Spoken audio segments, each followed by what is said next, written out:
Hello बच्चा लोग, क्या हाल चाल है आपके। इस वाले वीडियो में हम पढ़ेंगे कि जो हमारे सेलर के राइट्स है वो बायर के अगेंस्ट क्या होने वाले हैं।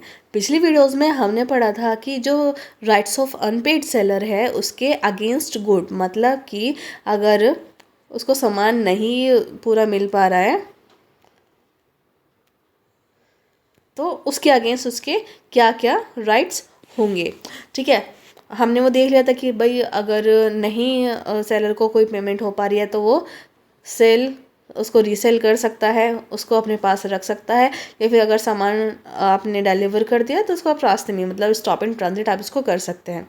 बट इस वाले लेक्चर में हम ये देखेंगे कि जो राइट्स ऑफ सेलर है उसके बायर के अगेंस्ट क्या क्या राइट है। ठीक है, बायर के खिलाफ वो क्या क्या एक्शंस ले सकता है या फिर उसको क्या क्या बोल सकता है करने के लिए। पहला, प्राइस।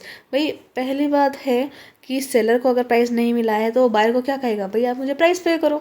प्राइस के लिए वो बोल सकता है बायर को। ठीक है, नॉन एक्सेप्टेंस ऑफ गुड। अगर बायर को सामान भेजा अगर बायर को सामान भेजा और सेलर उसको बोल रहा है कि आप हमें पेमेंट करो और बायर बोलता है कि ना भाई मुझे नहीं ये पसंद है बिल्कुल भी सामान, आप इसको वापस कर लो, तो सेलर क्या कहेगा। मतलब कोई भी कमी निकाल के अगर बायर ने उसको वापस कर दिया तो सेलर तभी अनपेड सेलर कहलाएगा। जैसे कि आप ये देख लीजिए कि सेलर ने कोई सामान बायर को भेजा। ठीक है, तो बायर क्या बोलता है, मुझे तो ये सामान पसंद नहीं आया, इसमें ये है इसमें वो है।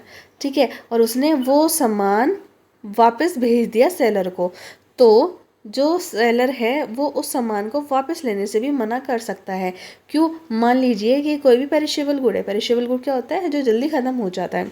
उसमें क्या होगा कि मान लीजिए किसी भी सामान की वैलिडिटी 2 से 3 दिन की है और बायर उसको आपको 4 to 5 डेज़ के बाद रिटर्न कर रहा है, तो उस सामान को भी सेलर लेने से मना कर सकता है।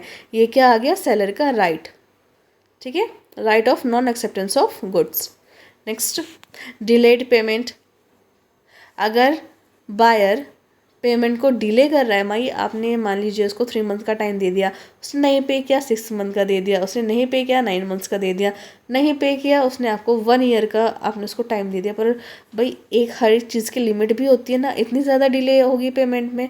तो अगर बायर पेमेंट करने में डिले करता है तो राइट है, यहाँ पे सेलर का राइट है कि वो उसके अगेंस्ट कुछ भी एक्शन ले सकता है। Next, wrongful refusal to take delivery. जैसे कुछ लोग क्या होते हैं कि पहले तो सामान ऑर्डर कर दिया, जैसे कि सेलर ने बायर को सामान भेजा और बायर ने उसमें ना बेवजह की गलतियाँ निकाल दी। रॉन्गफुल रिफ्यूजल बोल दिया कि आपने तो कपड़ा, जैसे मान लीजिए कोई भी कपड़ा भेजा कि भाई आपने तो जो कपड़ा है वो कटा हुआ है, उसमें कटिंग है, तो उसको मना कर दिया लेने से। भाई जब सेलर ने उसको चेक करा उसमें तो कोई भी गड़बड़ नहीं थी, ऑल वेल था, सारा सामान सही था।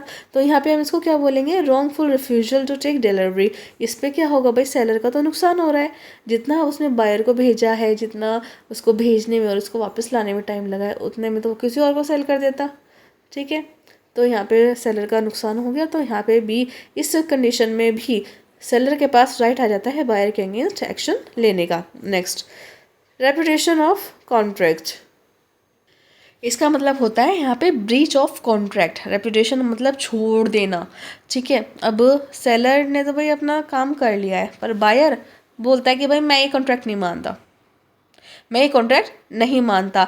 तो अगर हम यहाँ पे ये भी बोल सकते हैं कि अगर बायर कॉन्ट्रैक्ट ब्रीच करता है, उसको नहीं मानता है, तब भी सेलर के पास राइट है बायर के अगेंस्ट एक्शन लेने का। ठीक है, तो ये थे हमारे सेलर के राइट्स अगेंस्ट बायर्स। ठीक है, और अगर आपको इसमें से कोई पॉइंट नहीं समझ आया तो आप इसको वीडियो को एक बार दोबारा देख लीजिएगा, आपको अच्छे से क्लियर हो जाएगा।